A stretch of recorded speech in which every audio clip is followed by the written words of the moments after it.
Cette fois-ci, on y est, on est monté dans la DeLorean pour faire un petit tour vers le passé. On est cette fois-ci dans la ville de Berlin, le GMC 20 dont on parle depuis tout à l'heure, c'était ce soir-là. Raconte-nous un petit peu, alors qu'on te voit à l'écran, raconte-nous un petit peu ton arrivée au GMC, comment ça s'est passé? Mon arrivée au GMC, il y a eu un petit problème à la pesée. J'ai pas fait le poids, j'étais un petit peu au-dessus. Donc à la suite de ça, j'ai une pénalité financière déjà dans un premier temps. Et le problème qu'il y a, c'est qu'on me demande le lendemain de ne pas dépasser 73 kilos. Donc ce qui est pas possible, très clairement, parce que quand on récupère le poids... Ton poids, on va dire de tous les jours, c'est combien? 76. Ouais. Et là, donc on me demande de faire 73 le lendemain. Donc c'est sûr Le jour même d'un combat? Le jour même à 17h. C'est ça qui est très important. Donc je mange... normalement, je me réhydrate bien, je mange normalement. Du coup, le lendemain à 17h, à 15h, je me pèse, je suis à 74 700. Donc là, c'est reparti pour un tour. Sauna avant mon combat pour faire 73 kilos. Donc, quand le sauna est terminé, j'étais vraiment très remonté. Et là, on arrive sur le lieu du combat. On nous accélère, allez-y, dépêchez-vous, dépêchez-vous, dépêchez-vous. On se pèse et là, il nous faut nous repeser 3 fois encore parce que le manager de l'adversaire n'est pas encore arrivé. Ouais. Donc il faut l'attendre en plus. Alors que c'était 17h et qu'on est arrivé à 17h45. Oui, mais il était allemand. On est en Allemagne. Il était 17h45 et donc on a dû l'attendre. Donc je suis là, je dois attendre. Donc lui, il est arrivé. Mon adversaire, il est arrivé au moins 1h30 après puisque lui, c'était chez lui. Et voilà tout ce qui s'est passé ce jour-là.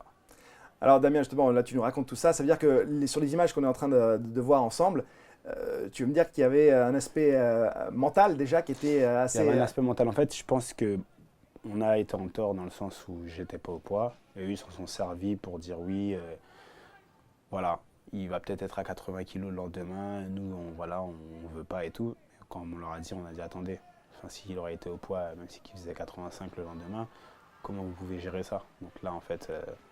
voilà, c'est pas bon. Et donc du coup, on est quand même resté pro sur la suite. Et après, on a fait ce qu'ils ont demandé. Et malgré ça, on a quand même réussi à faire une prestation. Et ça, je pense qu'avec toutes les petites contraintes qu'ils nous ont mis, ils penseraient pas qu'il y aurait une forme comme ça ce soir-là. Donc ils pensaient que c'était déjà quelque chose de gagné avant que ce soit commencé, quoi. Alors ce soir, tu as affronté quelqu'un qui est surnommé Mad Max Koga, qui est quand même un sacré morceau pour... il me semble que ça doit être le numéro 1 allemand, il me semble, à 66 kilos. Il me semble. D'accord, donc et est-ce que tu as senti quand même, on va dire, une hostilité du public, on va dire le fait de se retrouver comme ça seul contre tous? Ça, on ressent toujours ça quand on est à l'étranger, il n'y a pas de nouveauté. Hein. En fait, ce qu'il faut, c'est juste inverser la vapeur. Au jeu pro, quand on rentre dans la cage, on se fait huer, mais après, faut gagner le public, quoi. Alors pendant que tu nous racontais justement tes petits désagréments sur l'aspect mental et les histoires de poids, on a pu voir sur cette première reprise où dès le début tu as attaqué pas mal avec des high kicks sur les premières secondes. C'était très simple en fait, il fallait mettre la pression et pas laisser s'organiser, pas laisser l'adversaire s'organiser et ça a été respecté à la ligne parce que voilà. Damien, je t'interromps parce que justement, il y a des images pour les téléspectateurs où il y a eu déjà une première alerte. Hein. On va y revenir effectivement sur la fin de ce combat. On voit que Max Koga s'est plaint évidemment d'un doigt dans l'œil. Un doigt dans l'œil. Très sincèrement, c'est pas du tout mon genre d'aller mettre des doigts dans l'œil ou faire de l'anti-jeu. J'ai même pas senti que j'avais mis mon doigt dans son œil. Donc après, c'est dans le feu de l'action, ok. Mais je pense que le temps que ça a pris et ce que j'ai ressenti au bout de mon doigt, je pense pas qu'il y avait matière à ce que ça puisse durer. Voilà. Donc tu as senti quoi, une sorte de petite... Je l'ai probablement touché, mais il n'y avait pas de quoi que l'arbitre me prévienne. Ça, c'est des choses qui peuvent arriver 2-3 fois dans un combat. tout dépend de l'intention. Mais voilà, pour pouvoir dire que quelqu'un veut mettre le doigt dans l'œil, il faut déjà que je sois en difficulté ou ce genre de choses et que je cherche clairement à vouloir toucher les yeux de mon adversaire, quoi. Bah, c'est le problème des mitaines, c'est-à-dire qu'il y a quand même une… En fait, c'est ce que l'arbitre m'a dit, de ne pas mettre ma main, de pas mettre les doigts vers lui, enfin vers ses yeux, mais ma main a toujours été comme ça, en fait. Donc, quand il rentre, ma main, je le repousse comme ça. Après, peut-être qu'un doigt a touché, mais en tout cas, ma main est toujours comme ça, et ça, c'est autorisé en MMA, quoi. Alors, tu as dit que c'était juste une alerte sur le début de ce combat. Tu as juste eu une sorte d'avertissement verbal. Il t'a dit juste calmez-vous, fais gaffe. Un avertissement verbal, comme ça m'est déjà arrivé dans d'autres combats, ou comme ça a déjà pu arriver. Comme je l'ai dit, ça peut arriver 2-3 fois dans le combat. Tout va dépendre de l'intention qu'on a. Si on voit vraiment que c'est pas fait exprès, on va encore nous le dire. Attention, attention les doigts et tout. Écarte bien, lève bien les doigts vers le ciel. Mais voilà, quoi. Alors sur ce premier round, tu l'as dit, l'attaque dès le début, ensuite tu as collé, on a vu que tu avais fait un takedown aussi juste avant ce doigt dans l'œil. Et ensuite le reste du round, ça a été quasiment que du stand-up. Ouais. Donc ça c'était le… Ça c'était le premier round. Et non mais c'était le plan de combat. C'était exactement ça le plan de combat. Je devais striker et venir coller mon adversaire pour pouvoir le fatiguer et continuer à striker derrière, en fait. Est-ce que je m'aperçois aussi avec les nouveaux médias, aujourd'hui c'est de plus en plus facile de récupérer des combats de ses adversaires. Est-ce qu'il y a vraiment une préparation qui est spécifique sur chaque adversaire? Exactement, c'est vraiment spécifique à chaque adversaire. On savait déjà ce qu'il allait faire plus ou moins, même s'il y a 2-3 choses qui peuvent changer, mais quand le combat dure dans le temps, l'adversaire il va toujours reproduire les mêmes choses, quoi. Ouais, donc comment ça se passe? Vous récupérez les vidéos et on récupère les vidéos, on fait de l'analyse vidéo. Ce que je disais tout à l'heure, qu'il y avait beaucoup d'analyse vidéo de la part de Lopez. Et voilà ce qui nous permet de vivre certains moments du combat comme si on les avait déjà vécus, en fait. Ok. On peut voir là, effectivement, sur cette fin de round. Voilà, juste à la dernière seconde.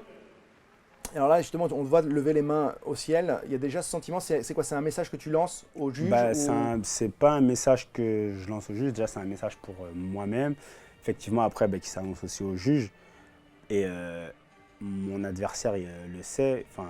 Voilà, quoi. Nous, on est dans la cage, on le vit le combat. Et quand on a perdu le premier round, on le sait. Quand on a gagné le premier round, on le sait aussi également. Donc je savais que j'avais gagné le premier round. Donc voilà la raison pour laquelle j'ai levé les mains au ciel. Est-ce qu'il n'y a pas cette frustration? On dit souvent quand on va combattre à l'étranger face justement à quelqu'un qui est devant son public, il faut absolument aller pour le KO ou pour la soumission. Sinon, quand ça va à la décision, on peut avoir une mauvaise surprise. Le mieux, ce serait vraiment de finaliser le combat, que ce soit par soumission ou par KO ou TKO. Mais après, faut pas penser comme ça.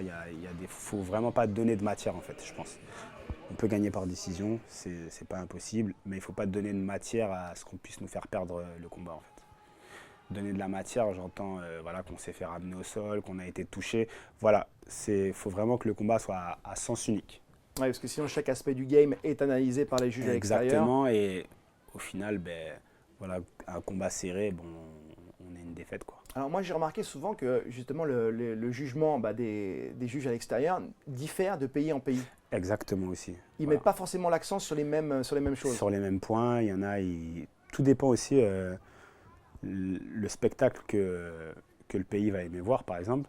Quand on va au Canada, tous les juges, c'est très clair, ils veulent tous voir beaucoup de striking, en fait. Ouais. Parce qu'ils aiment ça et c'est ce qu'ils veulent voir en priorité. Aux États-Unis, il va y avoir l'aspect sur la lutte. Dès qu'on voit un takedown, on a l'impression que le round est gagné quasiment pour les gars. Ils sont tous contents. Et c'est exactement ça. Eux, les takedowns, ça va vraiment être significatif pour eux parce que c'est un pays où la lutte, c'est vraiment un sport qui est vraiment porté. Et donc ça va énormément compter pour eux, quoi. Et en Allemagne, d'après toi, comment tu l'as ressenti? L'Allemagne, je pense qu'ils aiment beaucoup le striking aussi. Donc, il y a eu beaucoup de striking pendant ce combat. J'imagine la boxe. L'Allemagne, c'est comme un pays qui mène la boxe, on va dire, de façon quasiment internationale. Que ce soit dans le monde du pied-point ou dans la boxe anglaise, il y a des très bons combattants allemands. Ouais. Et non, je pense qu'ils aiment voir le striking, les KO. Après, les takedowns, les soumissions, ils aiment ça. Mais je pense qu'ils aiment quand ça... voir des beaux échanges. Alors, seconde reprise, on ne va pas se le cacher, on a pu voir les images, c'est quasiment du stand-up à 90%. Quoi. Exactement. Est-ce que ça, pareil, pendant la minute de repos, c'était le plan qui était prévu avant ou c'était juste les conseils qui t'ont été donnés par tes hommes de poing? C'était très simple en fait. Si j'avais une difficulté, je devais aller coller, ou par exemple j'avais été touché, je devais aller coller. Mais j'ai dû être touché une fois pendant ce combat-là où j'ai senti, mais j'ai vu le coup arriver, donc c'est pas quelque chose qui m'a surpris. Mais autrement, il n'y a vraiment pas de coups qui m'ont sonné ou ce genre de choses, quoi. Moi, j'ai vu quand même de ton côté une sacrée précision, beaucoup d'impact et pas mal de coudes aussi. J'ai vu que tu as Oui, balancé les coudes des sur coups de coude, beaucoup de kicks. Au troisième round, beaucoup d'anglaises aussi. Ouais. Et en fin de deuxième round, après, Ah non, ne nous spoil pas. autant Non, pour je moi. rigole. C'était pour te taquiner un petit peu. Mais... Non, après, c'était un combat voilà, qui a été bien maîtrisé et je pense que j'ai apporté des nouvelles choses dont l'adversaire, ce ne serait pas trop attendu, notamment les mains hautes et quoi qu'il arrive, j'avançais sur lui. Il donnait des coups, mais j'avançais beaucoup sur lui. Et ça, je pense que c'est quelque chose auquel il ne s'attendait pas du tout. Je pense qu'il s'est dit que j'allais probablement subir le combat, mais en fait, ça a été tout le contraire, quoi. Et par rapport au fait que tu boxes en gaucher, est-ce que tu penses que ça déstabilise Ça l'a beaucoup gêné. Après, on savait qu'il n'aimait pas trop les gauchers. Donc voilà, on devait faire beaucoup de déplacements et jamais rester, jamais rester sur place pour pouvoir justement donner plein d'informations et qu'il ne puisse pas savoir là où on allait frapper. Là, on n'entend pas le son, mais on sait que pendant les combats, il y a des hurlements. C'est vrai que c'est assez peu clair quand on est téléspectateur uniquement. Est-ce que tu arrives en tant que combattant de vraiment de faire le vide et de n'entendre que ton homme de coin? Très simple. Quand je rentre dans la cage, il y a une bulle qui se referme au-dessus de la cage et j'entends que le positif. Donc si on m'encourage, je vais entendre comme ça arriver ce soir-là. Les conseils, je les entends très bien. Et voilà, j'entends tout ce qu'il y aura de positif. Ça, c'est quelque chose de très difficile. Il y a des bons combattants avec la pression ils ont vraiment beaucoup de mal. Et c'est très difficile à gérer aussi. Mais franchement, moi, j'ai pas de problème avec ça. Alors ce soir-là, dans ton coin, il y avait Fernand, Fernand Lopez, il y avait ton frère, Taylor. mon frère Taylor et Benjamin Sarfati, qui est le président du club, mais aussi qui m'a accompagné sur beaucoup de combats, notamment la ceinture du Bama, où il était là dans mon coin les 2 fois. Donc franchement, c'est un très bon coach. On se sent moins seul aussi, le fait d'affronter comme ça. Exactement. C'est quasiment un sport d'équipe, là, ça devient sur ces En dans fait, ces c'est moments-là. le sport individuel, mais où on travaille le plus en équipe, quoi, parce que ce soit pour moi ou pour mon frère ou d'autres partenaires de la salle avec qui on s'entend bien, on n'est pas seul dans la cage. Quand on entend la voix des gens qu'on a l'habitude d'entendre, c'est comme si ils étaient avec nous dans la cage et ils nous aident à faire l'effort et ils nous aident à aller gagner ce combat. Alors, tu nous parles de cette famille du MMA, de fait d'être bien entouré. Par contre, tu as le surnom de quelqu'un d'assez solitaire. Hein, tu te fais appeler Frankenstein. Exactement. C'est plutôt un être mal aimé, qui est seul, lui qui est seul contre tous. Alors d'où vient ce surnom? Je sais que c'est une question qu'on te pose souvent, mais... C'est très simple en fait. J'ai eu beaucoup de blessures, mais j'ai vraiment une chance, c'est que je cicatrise très bien, donc ça se voit quasiment pas. Mais rien que sur mon visage, j'ai eu une fracture à la mandibule, j'ai eu une ouverture de 12 points de suture, Fais gaffe, hein, parce que c'est de la HD là, donc on va aller voir les... des petits accros aux arcades. Enfin bref, que des petites galères quoi, et à chaque fois c'est toujours la même chose au visage. Donc voilà quoi. Mais vraiment le surnom de Frankenstein est venu le jour où j'ai eu la coupure au visage. Et là, le premier truc qui m'est venu à l'idée quand je me suis vu dans le miroir, j'ai dit au coach, mais là je ressemble à Frankenstein, coach, là, c'est pas ce que tu m'avais dit, tu m'as dit qu'il n'y avait rien du tout. Et quand j'ai regardé, j'ai décollé le pansement, il y avait du sang qui coulait, au bout de 2 secondes, il y avait du sang qui coulait. Là, j'ai dit, ah oui, quand même. Mais franchement, la personne que j'ai eue ce jour-là aux urgences, je lui ai dit, si vous sentez que vous ne pouvez pas faire quelque chose de joli et propre pour que ça cicatrise bien, donnez la main à un confrère. Il a rigolé, il a dit, t'inquiète pas, j'ai l'habitude. Spécialiste. Et voilà, et il s'est très bien occupé de moi. Alors effectivement, là on vient de voir la fin de cette seconde reprise. On peut dire que le premier round a été dominé par vos soins, avec justement cette pression constante, le fait de coller, au corps. Il y a eu l'amener au sol, je pense qu'elle fait une différence aussi. La seconde reprise, je pense que c'était encore plus... je pense que la pression était encore plus. Je dis c'était du stand-up à 100%, 90% on va dire. Il y a eu un takedown sur la fin, je crois. Ouais, je l'ai amené au sol à la fin du round. Donc là, mentalement, on se dit, bon, pour l'instant, c'est 2-0 quoi, en termes de round. Exactement. Après, par expérience, on va toujours entendre dans le coin que c'est pas bon et qu'il faut en donner plus. Parce qu'on sait que voilà, il y a déjà eu des combats où on pensait que les 2 rounds étaient gagnés, mais malheureusement, c'était pas le cas. Et derrière, ça a valu la victoire sur des détails parce qu'il y a eu un peu de relâchement en se disant bon, c'est pas grave, les deux premiers ont été gagnés. Donc on perd le troisième et derrière, on se fait avoir à la décision, quoi. On peut voir sur cette troisième reprise, on voit que Max Koga, qui essaye tant bien que mal de s'approcher des low kicks de son côté, tente de créer l'ouverture. Et là, pareil, hein, c'est quasiment que du stand-up hein, sur cette première partie de reprise. Comment est-ce que tu décrirais justement ton style? Imagine, on devrait faire une sorte de carte Pokémon sur Damien Lapillus. Qu'est-ce qu'on mettrait comme force number one Je pense que les positifs et les négatifs aussi, il va falloir me dire les lacunes. c'est franchement sur ce que j'aime, je vais dire ce que j'aime bien utiliser, c'est vraiment l'anglaise et les jambes.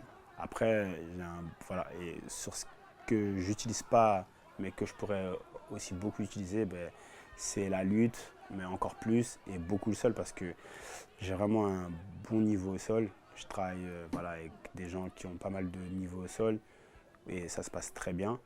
Mais voilà, c'est quelque chose que j'utilise pas assez en fait. Comme j'aime le striking, je vais rester beaucoup sur ce que j'aime, quoi. Alors Damien, excuse-moi, une fois de plus je t'interromps parce Il n'y a que pas de souci. regarde les images, je pense que c'est le point tournant de ce J'ai vu combat. ce qui s'est passé exactement. Là, en fait, mon adversaire verrouille une guillotine, en fait. Ouais. Il se jette pour m'amener au sol, pour finaliser. Et derrière, du coup, donc dans le feu de l'action, je repousse son visage avec mes mains. Et là, il y a mon doigt qui a probablement touché. Donc, vu que mes mains étaient sur son visage, mon doigt a probablement touché son œil.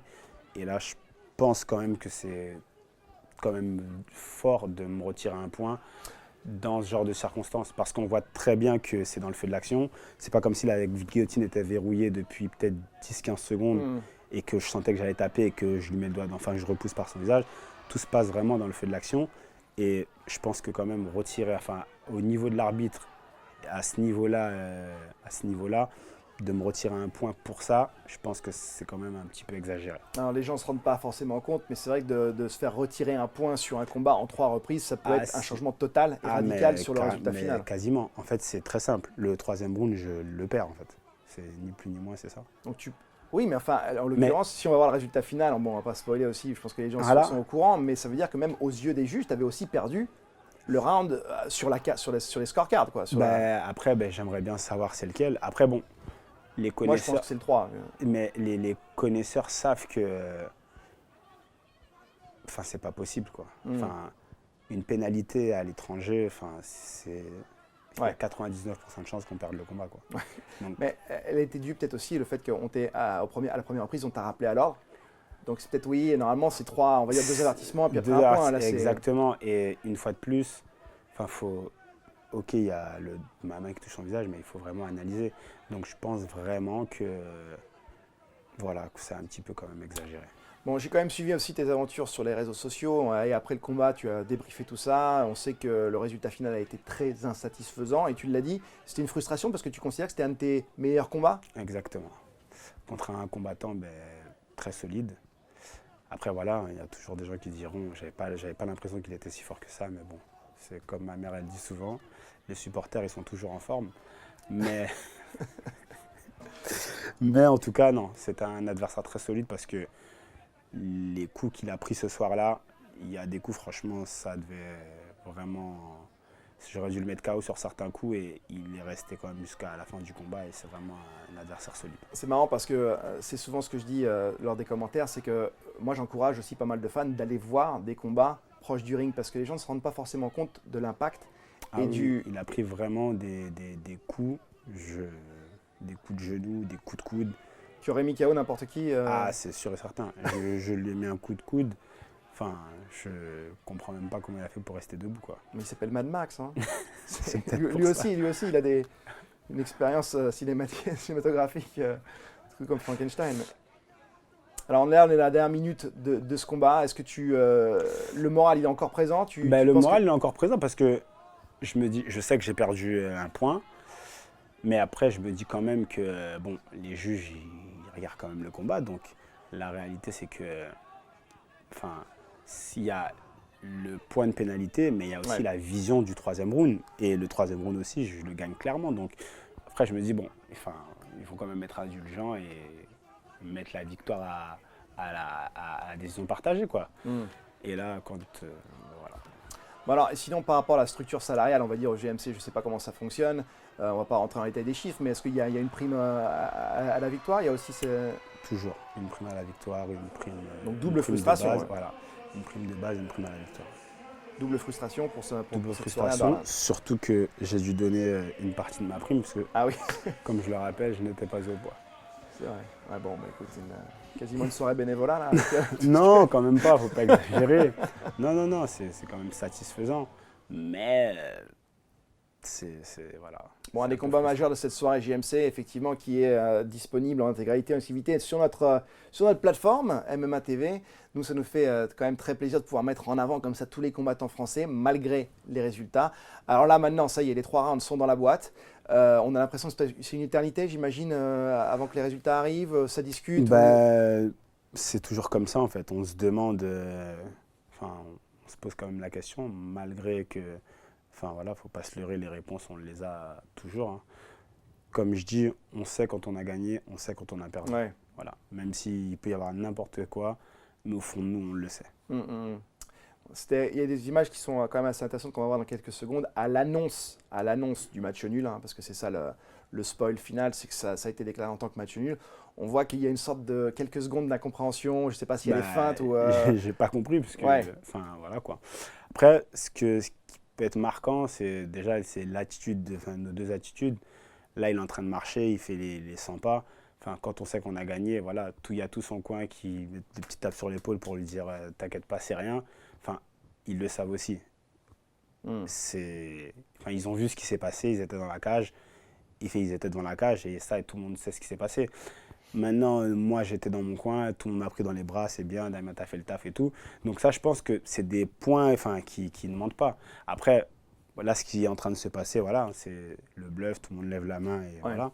Mais la réalité, c'est que chacun sait. Et donc là, je ne crois pas très bien ce qui s'est passé. Donc voilà, ma tête, je suis vraiment étonné. Quand je comprends, là, je dis, bon, c'est quand même une blague, quoi.